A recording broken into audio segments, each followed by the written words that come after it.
Well, we all know we're trying to save the world here, right? And I know one guy that's literally trying to save the world. And his name's Neil Camarta. Hey. He's going to speak about Project Mercury, a global effort to ensure FSHD therapies, when they are available, not if, but when, are accessible to everyone worldwide. So that's one of your slides. Want to talk about for you? There it is. I know what you're thinking. This has been a long day. I You're know. thinking, I hope this guy doesn't talk too damn long. He's not, don't let him. Do you want presentation mode or? Presentation. How did you do that? Full screen? Yep. Is that it? Thank you, Ed. Yeah. All right, here we go. I'm the stem twister, or second last, the stem twister. So I'm going to talk about Project Mercury. I'm going to try to speak in a couple of little slides on FSHD Canada too, but Project Mercury, it's, a funny thing at how things start, right? So this chart, I kind of glommed onto this a couple of years ago. I thought, well, I need to work really hard to help find a therapy, accelerate a cure, all that kind of stuff. And that was going well. I thought, well, that's done and dusted. Things are happening. And then I took a look at this chart only to see that Canada's at the bottom of the league table in terms of how long it takes between when some other country, usually the United States, gets an approval, like the FDA, and how long it takes to get the same drug approved here in Canada. So I thought, man, this can't hold. I can't have all my friends in this room and other places see that something psychobility is being, approved down in the United States by the FDA, and then you run down to London Drugs only to find out pill ain't available, and it sure as hell ain't free. You got to cross the border, go to Walgreens, spend $300,000 a year plus 25% tariff, and then maybe you get a pill. So that can't be. So I what the hell? What am I going to do about this problem now? It's one problem after another, isn't it? So I looked at the top of the list, which is the United States. You guys can't read U.S. Those guys got a pretty short path. So I got a hold of my friend Mark, and so I said, what are you guys doing down there? That's different. And so he said, well, we're working on these three things. Access, readiness, and sustainability. What's that? It's bio speak. Access is just clearing decks, greasing the skids to get. Get through the regulatory process in your country and get approval, by insurers or whatever to get paid. And in Canada, it's a real ugly little problem because it's called the postal code lottery. So you may be in Alberta and you may get reimbursed, and you may be in Saskatchewan and not get reimbursed. So it's a really tough province by province battle, and we're into it. We're having another gutbuster meeting on this tomorrow. But how to battle that through. So we're doing a lot of heavy lifting on that one. It's expensive and slow, but it's got to get done. And I sure don't want it to happen before something gets approved down the States market. Try to keep up with it. Readiness means that you got to have a registry available. You got to know where the patients are. You got to know, not only where they are, but they're signed up and they got all the genetic information. So the drug companies have access to that and so on. So we need to get that in place. We talked about that a little earlier, so we're working hard on that. And sustainability means, when the first drug gets approved, we stand down all this stuff and we don't have to worry about it anymore. It goes on and on. There are more drugs coming and more trials coming. And so you need to kind of sustain these organizations. You need to have the money and so on. You guys do walkathons here. There are other parts of Canada. Make money from that. It's all good. I get donations. It all goes into the pot. Kind of keep things going. So all of that stuff has to be put in place. But here's the thing: it turns out that Canada is the only one in behind the 8 ball in terms of getting things approved. There's European countries are pretty much the same boat. Brazil, Australia. So we all decided to get together. This was I've been at it 10 years now, and trying to get other countries in the world to work together has been a real bugger. Up to now, they don't want to share stuff and so on. Now that we have, therapies coming, everybody snapped to it. So they're working together. They're prepared to kind of share the registries and so on. So we got these countries. We meet a couple of times a year. We meet on the phone. We meet Zoom, and we're really battling it through. And it's a joint effort because, the work that needs to get done is how much does it cost the country for Neil to have FSHD? Versus, so do we give Neil $300,000 a year, or do we put that into cancer? So these kind of decisions have to be made by governments, and it's, it's the same argument for every government, so you kind of have to gather up all that data, so we're working that together. Plus, you need 10,000 patients. You need a lot of patients registered because of lots of trials. So it's not just Canada that can fuel all these trials.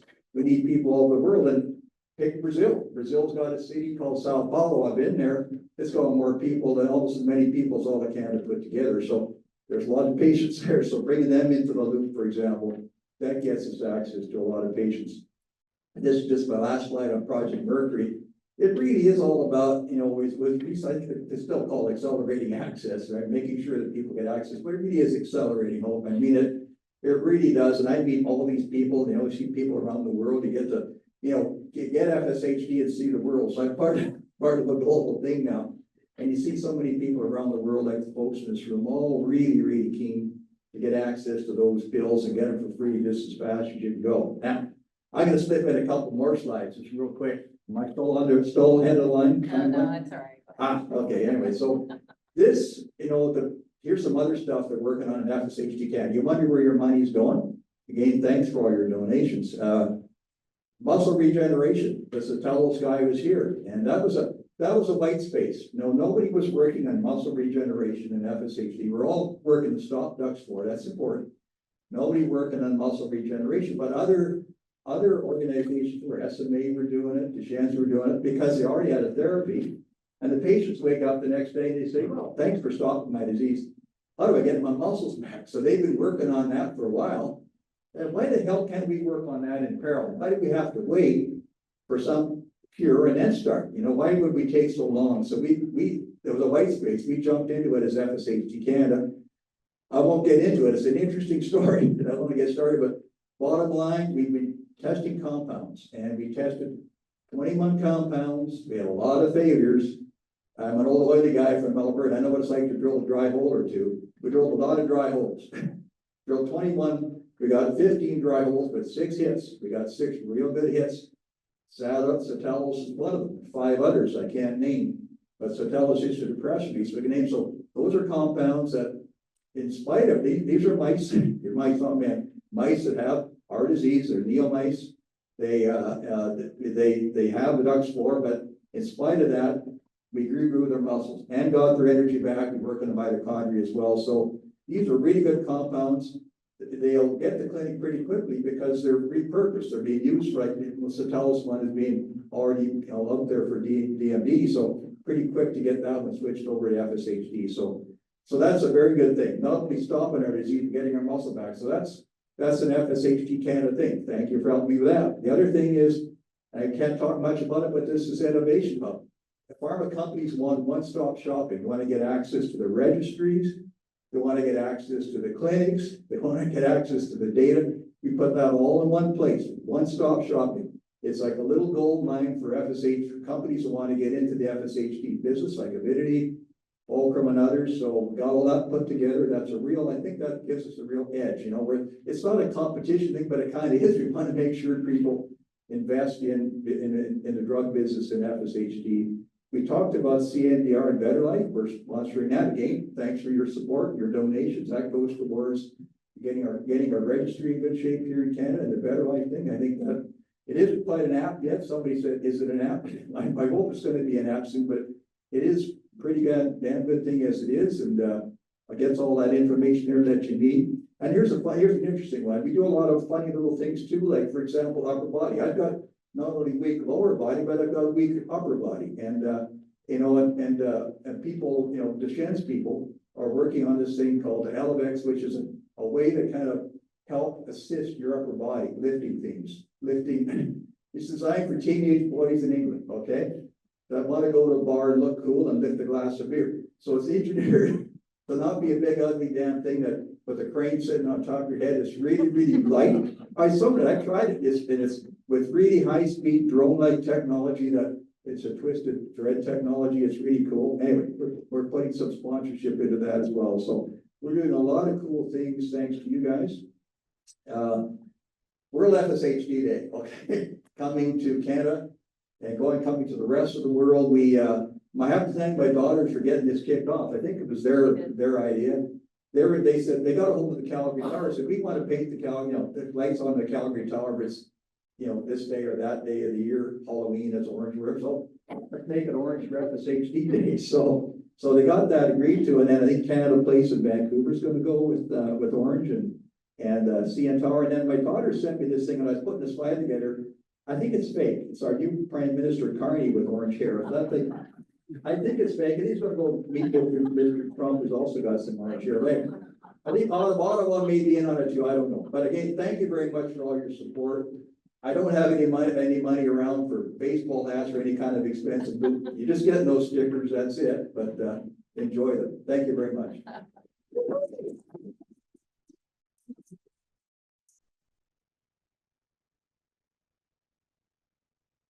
Comment relief for the day. Stickers are on the tables though. I got one on my computer. Get one for the back of your computer. Okay. Don't you love when you're at the end of the day? It's tired as a head.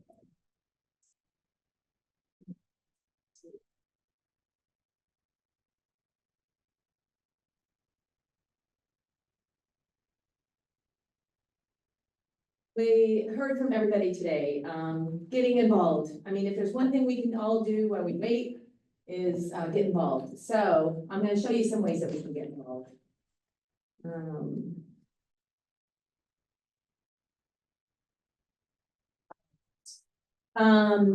So of course, you can join the Walk and Roll September 13th, and we're going to hear more about that from Samantha here in just a minute. Join your local chapter meetings and events, either in person or virtually.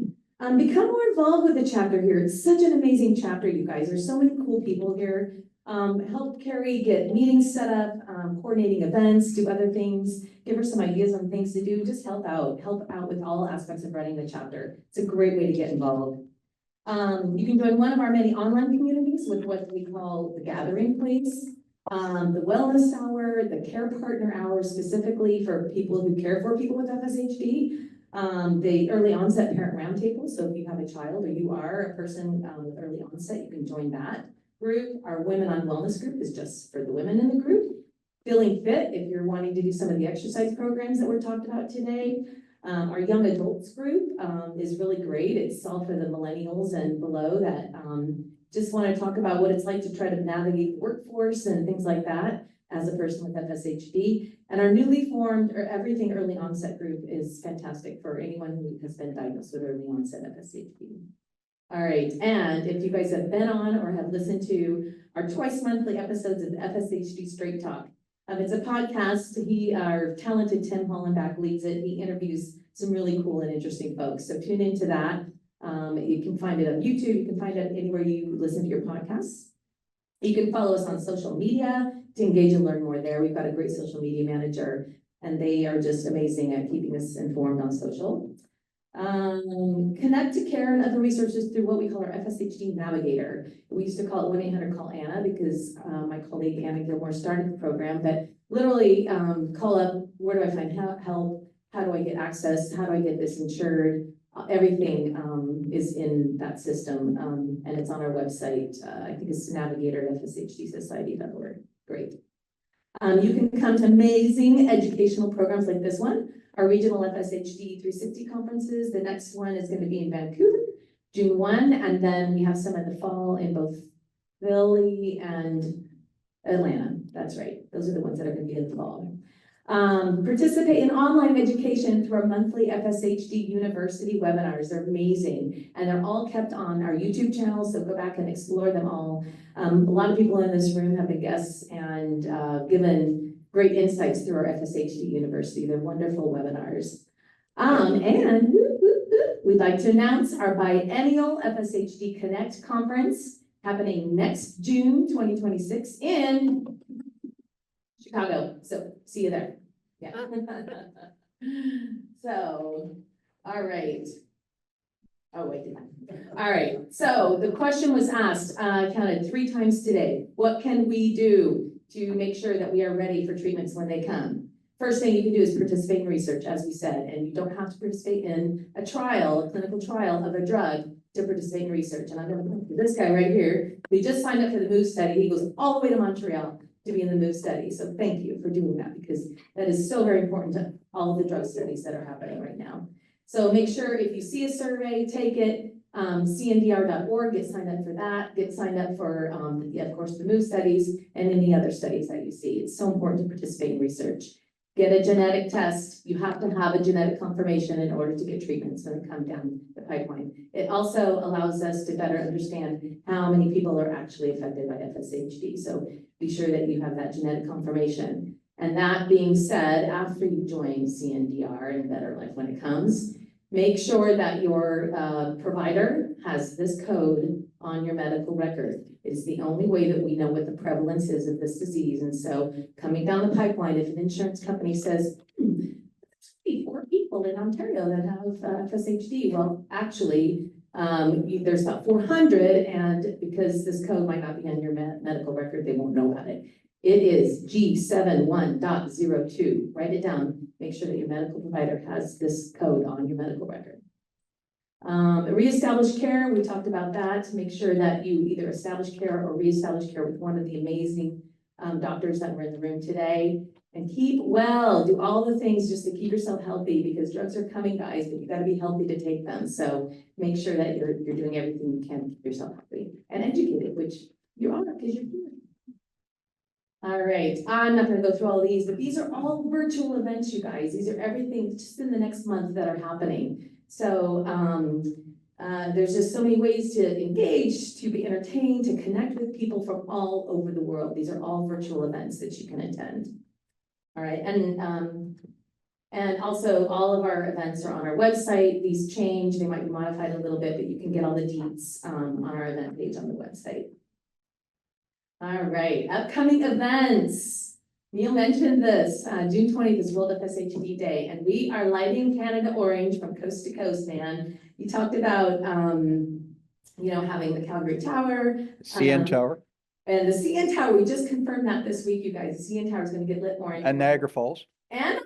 Well, Wait, I have the comment. Okay. We're thinking. And Canada Place in And Vancouver. Canada Place, the sales, if you've been in Vancouver, the sales on Canada Place are gonna get lit up in orange on May 20. So we are, oh my gosh, are we raising awareness across the country here? So there is a toolkit online. So on that day, please download the toolkit. There's like little profiles that you can put on your socials. Take your orange size selfie and post yourself and hashtag World FSHD Day. We are gonna make the world know about FSHD on June the 20th. And we probably will come up with something to do here in Ontario to maybe watch the CN Tower get lit up that night. We're sharing with another organization, but the last 30 minutes of every hour, it'll be orange. All right, and of course, be sure to join us on September 13th for our Walk and World Cure FSHD. It's literally up the road at Lake Aquitaine Park. And Samantha's gonna tell us a little bit more about that in a second.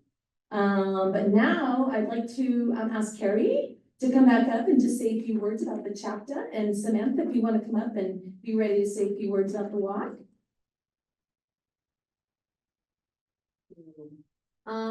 So yeah, you probably have an idea about our Ontario chapter. We help put this together, and we do other things locally. We did a lab tour in Ottawa at Dr.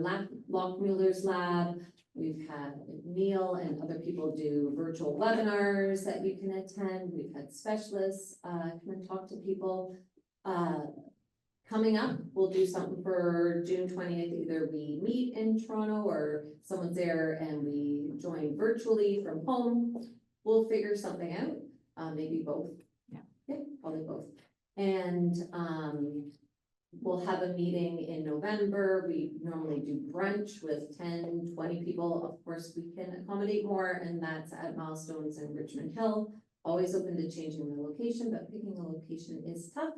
And that's where we just get together and hang out, meet, discuss how we're doing, share tips and tricks, and the walk and roll. So we've already started planning that. So always reach out to me or feel free to reach out to me. I connect you with other people here in the room. You know, if you're wondering any questions or need any support, I'm always happy to chat with you. Okay, that's it. Samantha.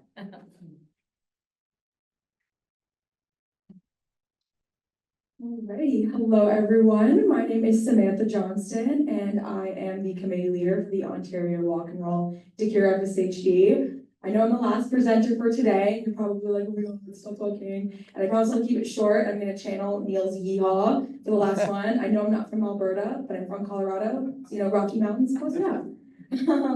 So today we've talked a lot about the physical aspects of FSHD, and we've gotten a lot of great information, resources and support for the mechanisms and symptoms for the disease. But there is a part of FSHD that can get overlooked when we are getting to the nitty-gritty science of it all, and that's the importance of the community. Human beings are highly social creatures, as I'm sure we all know, and the feeling of loneliness and isolation can be just as detrimental as any physical ailment. Having a strong support network can not only make day-to-day life easier living with FSHD, but can improve your outlook and overall quality of life. With that being said, I am excited to take a few minutes today to tell you a little more about the Walk and Roll and the very important role it plays in the FSHD community.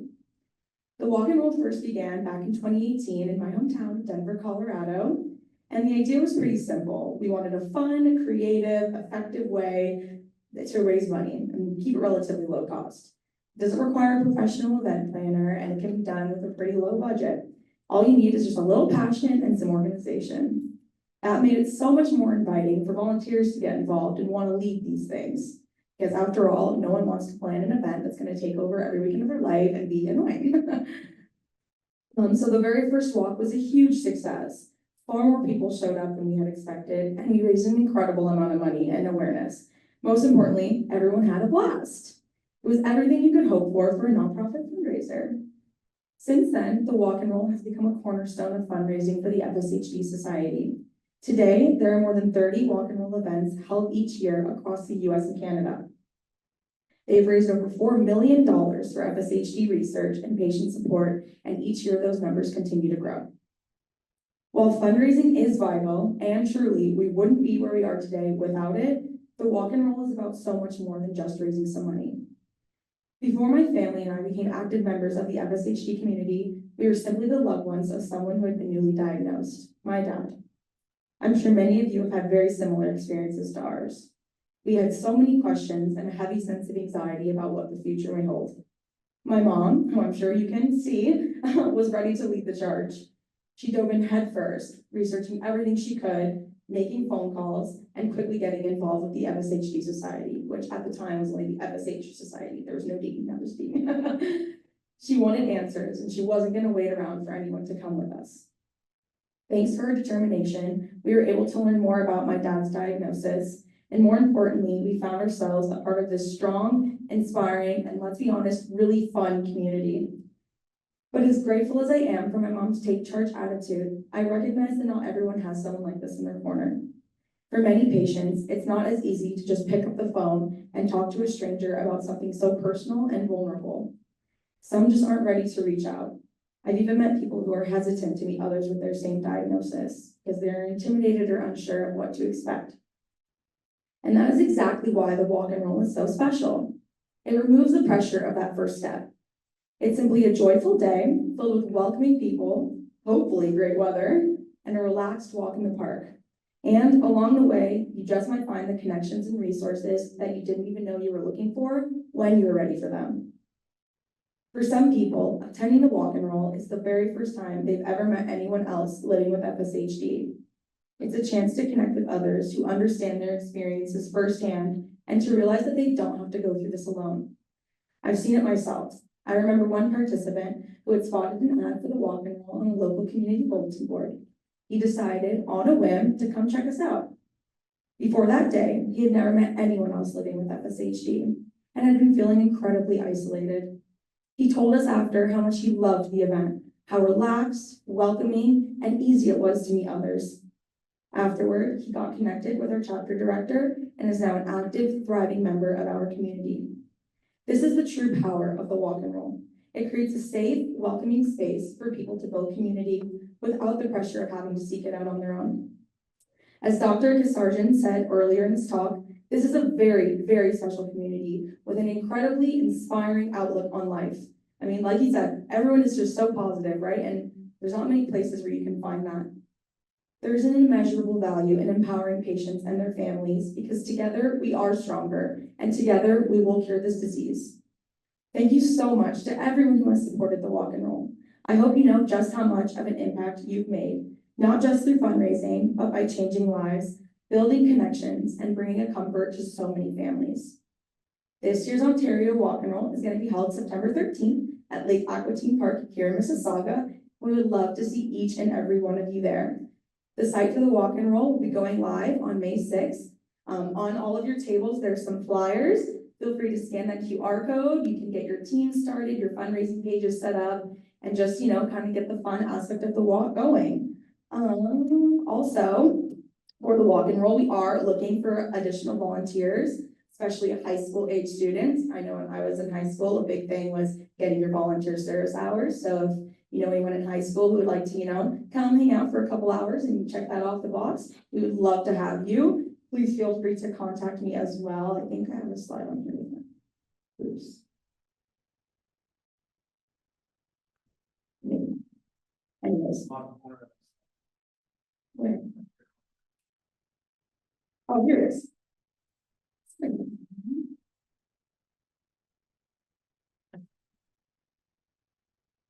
I don't know. Anyways, okay, yeah, here's my contact information. Feel free to reach out if you have any questions or you want to join the committee and help us, or if you just need any help getting the registration process to join. We would truly love to see all of you there. It's such a cherished day in the FSHD community.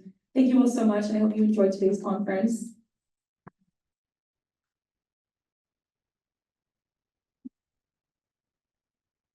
The computer's about ready to run out of power.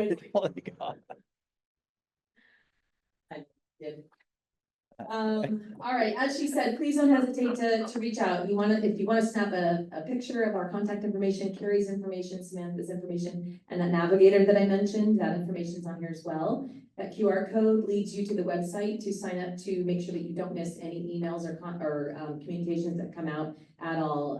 The newsletters that come out on a monthly basis. You got to make sure you're in our database or we can't get to you. All right, so with that, I just want to thank everyone for being here today, our amazing planning committee. You guys, if you are able, please stand up. Robin, Carrie, Jeannie, who else was on our planning committee? Yes, thank you guys. Because of these guys, today is amazing. Thank you guys so much. Now, resounding thank you to all of our amazing speakers today. Thank you to Neil for making all this happen. Appreciate you very much. And most of all, thank you to you for taking the time today to invest in yourselves, for becoming an educated and informed. You're becoming part of this army of advocates that are powering the path forward towards treatments and a cure. So again, thank you for coming today. Please take a sandwich. No one's leaving here without a sandwich. And please take care of yourselves and drive home safely. Thank you. Good job, Beth. You brought her home.